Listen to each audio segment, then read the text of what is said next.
Hello and welcome to our series of 200 multiple choice questions on taxation and tax laws in India. So far हमने अभी तक 100 MCQs discuss किए हैं दो videos में, 50 MCQs हमने डिस्कस किए हैं दो वीडियोस में। तो इस वीडियो में भी हम 50 MCQs डिस्कस करने वाले हैं और आज का मेन फोकस रहेगा डायरेक्ट एंड इनडायरेक्ट टैक्सेस के बारे में। पिछले दो वीडियोस में हमने टैक्स लॉज के बारे में बहुत सारे सेक्शंस वगैरह डील कौन सा सेक्शन किस चीज़ के साथ डील करता है, क्या प्रोविजन वगैरह हैं, तो उनके साथ उनका हमने डिस्कस किया। तो इस वीडियो में हम डायरेक्ट और इनडायरेक्ट टैक्सेस के बारे में ज़्यादा फोकस देंगे।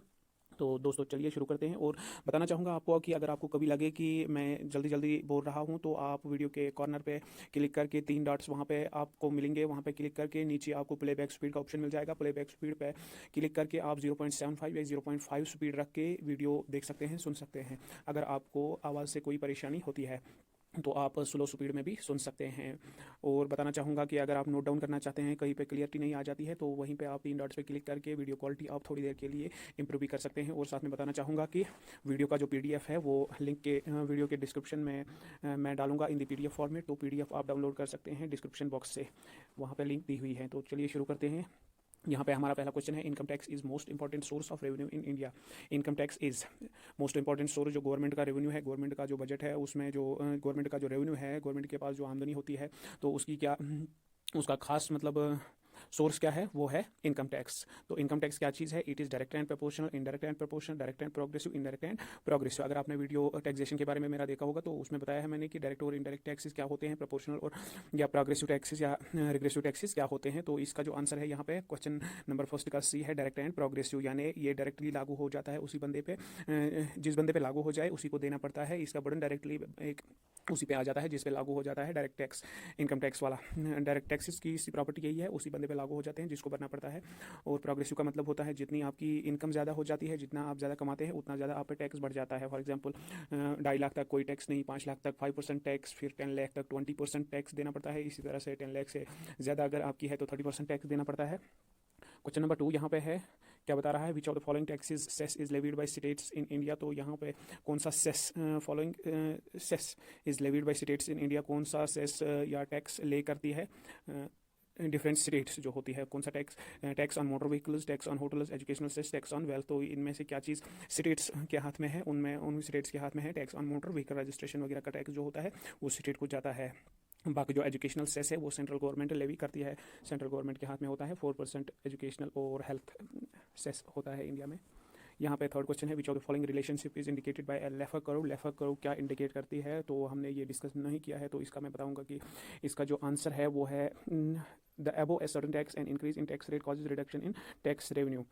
तो अगर हम टैक्स रेट को किसी मतलब जो खास मार्जिन हमने रखा है, स्लैब्स रखे हैं, अगर उससे ज़्यादा हम करेंगे तो इससे क्या होता है, टैक्स रेवेन्यू जो होता है वो कम हो जाता है, उससे डिफरेंट तरीके से असर हो जाता है। मतलब जो कमाने वाले होते हैं उन पर बुरा असर पड़ जाता है। तो इससे क्या होता है, टैक्स जितना हम कलेक्ट कर पाते थे पहले उतना कलेक्ट नहीं कर पाते हैं। तो इस तरह से ये बैलेंस्ड होना चाहिए, टैक्स की जो स्लैब्स होती है वो बैलेंस्ड होनी चाहिए। किसी को ज़्यादा टैक्स मतलब इतना बोझ भी नहीं डालना चाहिए कि वो उससे जितना टैक्स उसको भरना पड़े उतना उसकी इनकम ही ना हो। तो यही रिलेशन लेफर कर्व किसके बारे में रिलेशन देता है, increase in tax rate causes reduction in tax revenue, अगर किसी खास पॉइंट से ज़्यादा ये चला जाए। क्वेश्चन नंबर 4 है, corporation tax is a direct tax, which of the following is a correct statement regarding corporate tax. Corporate tax एक डायरेक्ट टैक्स है, तो इसमें से कौन सा स्टेटमेंट है जो ठीक है? तो यहाँ पे है, it is levied and appropriated by the state, is levied by the union and collected and appropriated by the states. C part इसका जो करेक्ट आंसर है, is levied by the union and shared by the union and the states. तो बहुत सारे taxes ऐसे हैं जो union government levy करती है और स्टेट्स के साथ शेयर करती है। तो कॉर्पोरेट टैक्स भी एक ऐसा ही टैक्स है जो यूनियन गवर्नमेंट के हाथ में होता है, सेंट्रल गवर्नमेंट के हाथ में होता है, कलेक्ट भी वही करती है और उसी के पास जाता है, लेकिन फिर उसको डिस्ट्रीब्यूट किया जाता है, स्टेट्स को अपना शेयर दिया जाता है। यहाँ पे क्वेश्चन नंबर 5 है, taxation is a means to redistribute income among various classes. Redistribution of income tax can be best bought through redistribution of income. मतलब किसी के पास ज़्यादा इनकम है तो उसको रिडिस्ट्रीब्यूट कैसे किया जा सकता है, किसी के पास कम इनकम है तो उसको मतलब जो ज़्यादा इनकम वाला बंदा है उसका फ़ायदा कैसे मिल सके। तो इसके लिए क्या करना चाहिए, इसके लिए progressive taxation combined with regressive expenditure. Progressive taxation का मतलब मैंने अभी बताया कि जितना ज़्यादा आप कमाते हैं उतना ज़्यादा टैक्स बढ़ जाता है। तो इस तरह से जितनी आपकी कमाई है उतना आपको ज़्यादा टैक्स देना पड़ेगा। तो फिर वो जो आप टैक्स देते हैं वो गवर्नमेंट जिस तरह से चाहे वो स्पेंड कर सकती है इन पब्लिक वेलफेयर। तो इस तरह से ये टैक्स जो इनकम एक बंदे की है अगर ज़्यादा है तो वो रिडिस्ट्रीब्यूट हो जाती है, उसका फ़ायदा उठा लेते हैं जो वीकर सेक्शंस ऑफ सोसाइटी होती है। और यहाँ पे क्या है question number 6, which of the following body will decide the tax rates for goods and services under the GST regime. तो जीएसटी जब लाया गया इंडिया में तो यहाँ पे कौन सी एजेंसी ऐसी है, कौन सी बॉडी ऐसी है कि जो सर्विस टैक्स जीएसटी जो है वो डिसाइड कर लेती है कहाँ पे क्या होना चाहिए। तो इसके लिए बनाया गया एक काउंसिल जिसका नाम है GST council. Which of the following statement is correct in relation to GST. GST के बारे में ही एक और क्वेश्चन है, कौन सा स्टेटमेंट करेक्ट है। द सर्विस, इसमें जो आंसर बताना चाहूँगा आपको, आप सभी इन ऑप्शन को देख सकते हैं, पीडीएफ आपको मिल जाएगा, वहाँ से देख सकते हैं। लेकिन वीडियो को थोड़ा सा शॉर्ट रखने के लिए हम कोशिश करते हैं कि अभी जो डायरेक्ट आंसर है उसी पे पहुंच जाए ताकि आपका भी ज़्यादा टाइम ना चला जाए। तो यहाँ पे क्या है, which of the following statement is correct in relation to GST. GST के बारे में कौन सा स्टेटमेंट ठीक है। The service provider can avail input credit on services as well as goods. तो सर्विस प्रोवाइडर जो है वो जो उसने मतलब सर्विसेज वगैरह दी है या गुड्स उसने प्रोड्यूस किए हैं तो उन पर क्रेडिट अवेल कर सकता है under GST. Which of the following statement regarding the levying, collecting and distribution of custom duty is correct? कौन सा statement यहाँ पे correct है in terms of levying, collecting and distribution of custom tax? तो union levies collects and distributes proceeds of the custom duty between itself and the states. तो यहाँ पे जो कस्टम ड्यूटी के बारे में जो सच्ची बात है वो ये है कि यूनियन गवर्नमेंट इसको लेवी करती है, इसको लगाती है, कलेक्ट भी करती है, फिर डिस्ट्रीब्यूट करती है बिटवीन द स्टेट्स और कुछ हिस्सा अपने पास रखती है, कुछ हिस्सा स्टेट्स को दे देता है। Which of the following best describes tax expenditure. Tax expenditure को कौन सा स्टेटमेंट बेस्ट डिस्क्राइब करता है। तो यहाँ पे जो स्टेटमेंट है वो है, it is the revenue foregone by the government on account of the difficulty in collection. तो ये जो मतलब रेवेन्यू किस पे चला जाता है, टैक्स कलेक्शन में, टैक्स कलेक्शन में चला जाता है। तो ये टैक्स एक्सपेंडिचर में आता है, जो मतलब कलेक्ट करने में, टैक्स कलेक्ट करने में जितना पैसा गवर्नमेंट को लगता है वो टैक्स एक्सपेंडिचर में ही आता है। Which of the following is not a feature of value added tax. VAT जो होता है आपने नाम सुना होगा, तो उसका ये फीचर नहीं है। It is levied by the state government on behalf of the central government. गलत बात है, ये ठीक बात नहीं है। It is ultimately borne, it is method used to levy tax on goods and as well as services. तो ये गुड्स और सर्विसेज पे लागू हो जाता है, ठीक बात है। It is tax levied on the value addition at each stage from the production to the sale to the final customer. मतलब जितना ज़्यादा वैल्यू बढ़ जाता है डिफरेंट स्टेज पे किसी प्रोडक्ट का, किसी सर्विस का, तो उसी के हिसाब से ये लगाया जाता है। It is ultimately born by the customer, last में ये कस्टमर को ही देना पड़ता है। It is levied by the government on behalf of the state government on behalf of the central government. तो ये ठीक नहीं है, ये गलत बात है। यहाँ पे बाकी जो 3 स्टेटमेंट्स है ABC वो करेक्ट है। क्वेश्चन नंबर 11 है, which of the following items will be kept outside GST. तो जीएसटी के बाहर किन चीज़ों को रखा गया है। Petroleum products, James and jewellery, alcohol for human consumption, medicine. तो यहाँ पे जो जीएसटी से बाहर रखा गया है, अल्कोहल को रखा गया है, जो लोग इस्तेमाल करते हैं, यूज़ करते हैं, तो उसको जीएसटी से बाहर रखा गया है, उसको जीएसटी में नहीं लाया गया है। Which of the following tax is not subsumed by GST. तो इनमें से कौन सा जो टैक्स है वो जीएसटी के अंदर नहीं आता है, जिसको जीएसटी ने अपने अंदर नहीं लिया हुआ है, वो कौन सा है।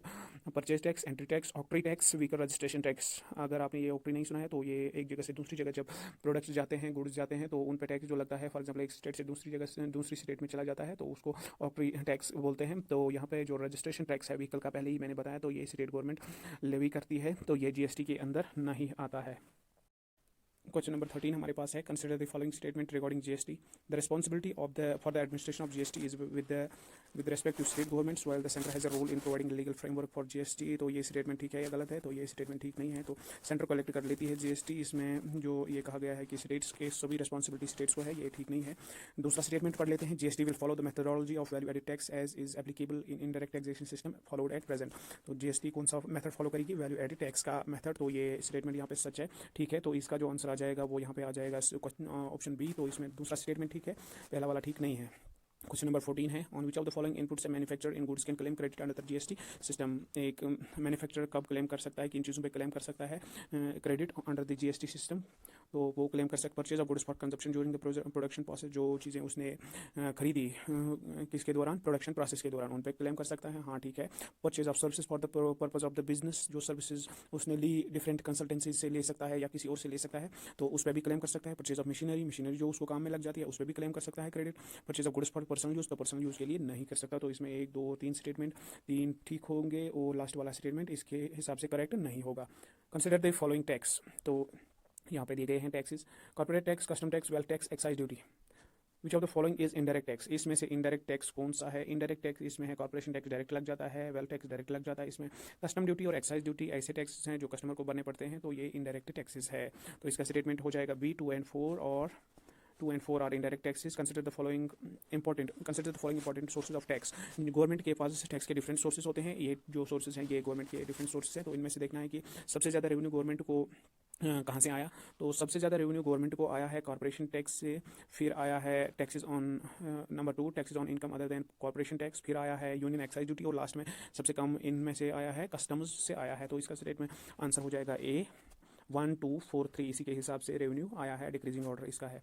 Which of the following circumstances under which of the following circumstances में capital gains arise, capital gains कब अराइज हो सकती हैं, कब हो सकती है एक इंसान को। Profit arising from sale of flats kept as stock by property, stocks बेचने से कैपिटल गेन्स हो जाएंगे, नहीं उससे तो कम हो जाएंगे। Capital gains profit arising from sale of flat to a salaried employee, अगर कोई सैलरीड एम्प्लॉय है तो उसको बेचा जाए कोई फ्लैट एक फॉर एग्जांपल कंपनी का बॉस बेच देता है तो उससे प्रॉफिट्स अराइज हो जाते हैं। हाँ ठीक है। Profits arising from the sale of business premises to a business person को क्या दिया जाता है, sale of business premises, business मतलब बिजनेस करने के लिए कोई जगह उसको दी जाए तो उससे भी कैपिटल गेन्स पैदा हो जाती है, इससे इंक्रीज हो जाती है। तो इसका 2 और 3 इसका करेक्ट आंसर हो जाएगा। ऑप्शन बी ठीक है। कंसिडर द फॉलोइंग स्टेटमेंट, यहाँ पे भी एक और स्टेटमेंट, बहुत सारे स्टेटमेंट है। Tax structure is designed according to the ability of people to pay taxes, ठीक है ना। मतलब टैक्स को ऐसे डिसाइड किया जाता है कि मतलब जिस हिसाब से लोग पे करना मतलब पे कर सकते हैं उसी के हिसाब से उन पर टैक्स लगाया जा सकता है। अगर वो पे नहीं कर सकते हैं तो टैक्स लगाने का क्या फ़ायदा, या बर्डन बहुत ज़्यादा बर्डन उन पर डालने का क्या फ़ायदा है। Tax is levied on people in proportion to the benefit they receive from the government program, नहीं बिल्कुल गलत है। मतलब अगर किसी जगह पे कोई फैसिलिटी बन जाती है तो ये इसके हिसाब से नहीं दी जाती है कि कहाँ पे लोगों ने कितना टैक्स दिया तो इतना ही उनको डेवलपमेंट करेंगे, नहीं ये ठीक नहीं है। तो ऑन इरेशनल बेसिस लोगों के लिए प्रोग्राम चलाती है गवर्नमेंट, वो इसके हिसाब से नहीं। मतलब जो टैक्स है, टैक्स एक ऐसी चीज़ है कि जिसको क्लेम नहीं, जिसके लिए कोई बंदा बेनिफिट का क्लेम नहीं कर सकता है। अगर कोई बहुत ज़्यादा टैक्स दे रहा है और कह रहा है कि मैंने 10 लाख का टैक्स दिया, मेरे लिए गवर्नमेंट 10 लाख का काम करे, 10 लाख का वेलफेयर काम करे, तो ऐसा नहीं हो सकता है। हो सकता है गवर्नमेंट उसके लिए कुछ ऐसा करे, फॉर एग्जाम्पल उसके इलाके में रोड्स बनाए, उसके इलाके में कोई इंस्टीट्यूशन बनाए, फॉर एग्जाम्पल एजुकेशनल इंस्टीट्यूशन या कुछ काम करे। लेकिन ऐसी बात नहीं है कि वो सभी पैसा जो टैक्स पेयर ने दिया है उसी के लिए इस्तेमाल किया जाए, ये उसके लिए इस्तेमाल नहीं किया जाता है, बल्कि पूरे मुल्क के लिए जहाँ पे गवर्नमेंट चाहे वहाँ पे लगा सकती है वो पैसा। Progressive taxation system has large impact on the income of poor people then on the income of rich people, बिल्कुल गलत स्टेटमेंट है, अपोजिट स्टेटमेंट है। तो प्रोग्रेसिव टैक्सेशन सिस्टम में क्या होता है कि जितना लोगों की इनकम होती है उतना उन पर टैक्स बढ़ जाता है, और इससे प्रोग्रेसिव से पुअर लोगों का फायदा हो जाता है और रिच पुअर गैप कम हो जाता है। अलबत्ता जो रिग्रेसिव टैक्स सिस्टम है, इनडायरेक्ट टैक्स सिस्टम है, तो उससे लोगों पे बोझ पड़ जाता है, वो regressive system. Indirect system regressive system है और डायरेक्ट सिस्टम क्या है, प्रोग्रेसिव सिस्टम। तो इसमें से कौन सा स्टेटमेंट ठीक है, स्टेटमेंट नंबर 1 ओनली। यहाँ पे क्वेश्चन नंबर 19 है, increase in tax to the GDP ratio of a country indicates the following. अगर tax to GDP ratio increase हो जाता है, अगर tax to GDP ratio increase हो जाता है, बढ़ जाता है, तो उससे पता चलता है मुल्क में डेवलपमेंट कितनी हुई है, ज़्यादा लोग टैक्स भर रहे हैं, है ना। तो इसे क्या पता चलता है, increase in proportion of formal sector of economy, rise in income level of the people. तो ये दोनों चीज़ें पता चलती है इससे कि मुल्क में क्या हालत है। With reference to minimum alternate tax consider the following statement. Minimum alternate tax के बारे में ये स्टेटमेंट है, it is a direct tax that facilitates taxation of zero tax companies. तो ये एक डायरेक्ट टैक्स है that facilitates the taxation of zero tax companies, ठीक है। It is levied on high net worth individuals who tax it a certain limit, तो नहीं ये ठीक नहीं है। और it is levied on portfolio investors to discourage withdrawal of investments from India, नहीं ये भी ठीक नहीं है। तो इसका जो आंसर है वो है A, only one statement is correct, others 2 और 3 आर नॉट करेक्ट। तो ये क्या है, मिनिमम अल्टरनेट टैक्स उनके लिए है जो मतलब टैक्स नहीं दे रही थी कंपनियां, तो उनके लिए यह फैसिलिटी है। It is a taxation that facilitates taxation of zero tax companies.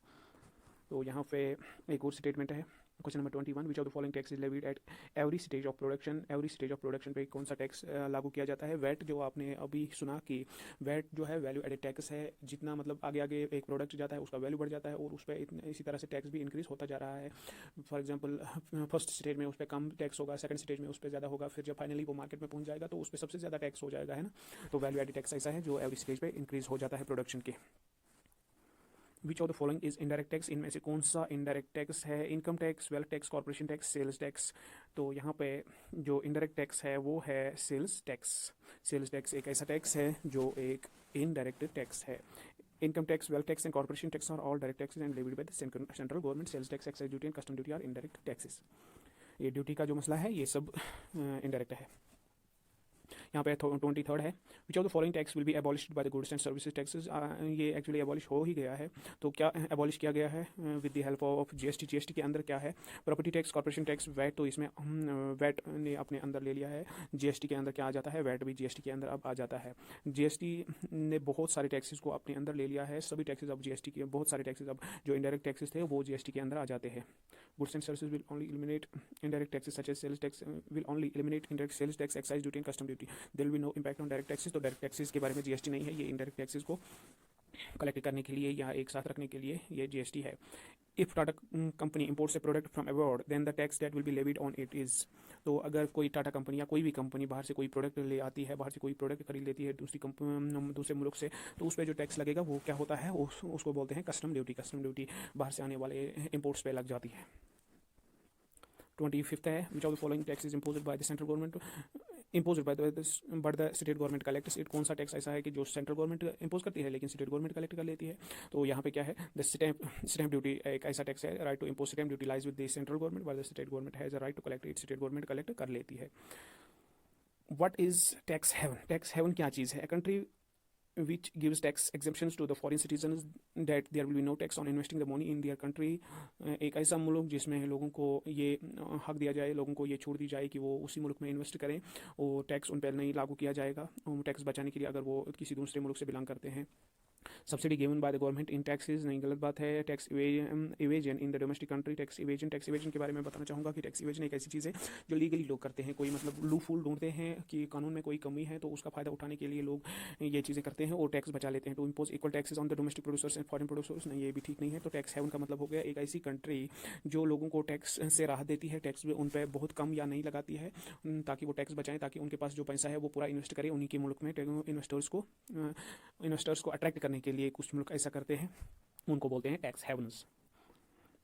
यहाँ पे है what kind of tax system is found in India, तो इंडिया में कौन सा टैक्स सिस्टम पाया जाता है? इंडिया में पाया जाता है tax system there are three rates of income taxes are applicable in India, 5, 10, 20, which is progressive in nature initially but later it becomes proportional which is called a digressive rate। तो यहाँ पे दोनों किस्म की हैं, जो डायरेक्ट टैक्स है वो जो है प्रोग्रेसिव है और इनडायरेक्ट टैक्स जो है जो बहुत बड़ा हिस्सा जो गवर्नमेंट के टैक्स रेवेन्यू का है वो इनडायरेक्ट टैक्सेस है। तो इसको कहा जाता है, दोनों को प्रोग्रेसिव भी हो तो रिग्रेसिव भी हो तो इसको कहा जाता है डिग्रेसिव, इसको कहा जाता है डिग्रेसिव। तो इंडिया में डिग्रेसिव टैक्स सिस्टम पाया जाता है।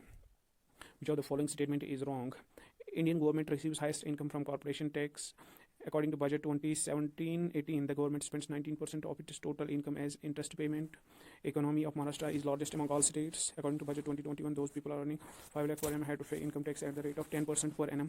तो ये जो फोर्थ स्टेटमेंट है, अगर आपने टैक्स स्लैब्स के बारे में पढ़ा होगा तो आपको पता होगा कि जो 5 to 10 लाख वाले लोग हैं वो आते हैं डायरेक्ट, उनको 20% टैक्स देना पड़ता है। 5% देना पड़ता है जब इनकम है 2.5 to 5 लाख। 5 लाख से अगर आपकी इनकम 10 तक है तो 20% टैक्स है, 10% स्लैब यहाँ पे नहीं है। तो ये जो स्टेटमेंट फोर्थ है ये गलत है। According to budget 2019-20 which is the correct decreasing order of the government tax revenue, तो गवर्नमेंट का टैक्स रेवेन्यू जो है उसका ऑर्डर बताना है। सबसे ज़्यादा टैक्स रेवेन्यू कहाँ से आया है? कॉर्पोरेट टैक्स आया है, फिर आया है इनकम टैक्स है, फिर आया है प्रोडक्ट टैक्स है। तो इस तरह से इन चीज़ों का डिक्रीजिंग ऑर्डर है। Which of the following is not impose by the central government, central government क्या इम्पोज नहीं करती है? Agriculture tax, corporation, custom duty, sales tax. तो एग्रीकल्चर टैक्स एक ऐसा टैक्स है जो सेंट्रल गवर्नमेंट इम्पोज नहीं कर सकती है। एग्रीकल्चर पे एक्चुअली इंडिया में टैक्स नहीं लगता, लेकिन अगर स्टेट गवर्नमेंट के पास ऐसा लॉ है, स्टेट गवर्नमेंट के पास ऐसी प्रोविजंस है अंडर टैक्स लॉ, तो उस स्टेट गवर्नमेंट इम्पोज कर सकती है टैक्स, बल्कि और जो सेंट्रल गवर्नमेंट है वो टैक्स एग्रीकल्चर पर नहीं लगा सकती। Most important source of public revenue is, तो पब्लिक रेवेन्यू का जो मोस्ट इंपॉर्टेंट सोर्स है वो क्या है? इंटरेस्ट है, नहीं है, टैक्सेस है। हाँ बिल्कुल है, टैक्सेस जो है गवर्नमेंट को चलाते हैं, गवर्नमेंट का काम सिर्फ टैक्स से ही चलता है। Which of the following are indirect taxes, कौन सा यहाँ पे इनडायरेक्ट टैक्स है? Custom, excise, corporation, sales tax. तो पहले ही आपको पता होगा कि जो करेक्ट ऑप्शन है वो है कस्टम्स है और है एक्साइज है और है सेल्स टैक्स, ये इनडायरेक्ट टैक्सेस है। Out of the following which one contributes the minimum amount to the government tax, कौन सा मिनिमम अमाउंट कंट्रीब्यूट करती है किस चीज़ के लिए? गवर्नमेंट को कौन सा मिनिमम कंट्रीब्यूशन कहाँ से मिलता है? एक्साइज से, कस्टम से, इनकम टैक्स से या वेल्थ से? वेल्थ टैक्स जो है उससे सबसे कम कंट्रीब्यूशन, उसका कंट्रीब्यूशन सबसे कम है गवर्नमेंट के टैक्स में।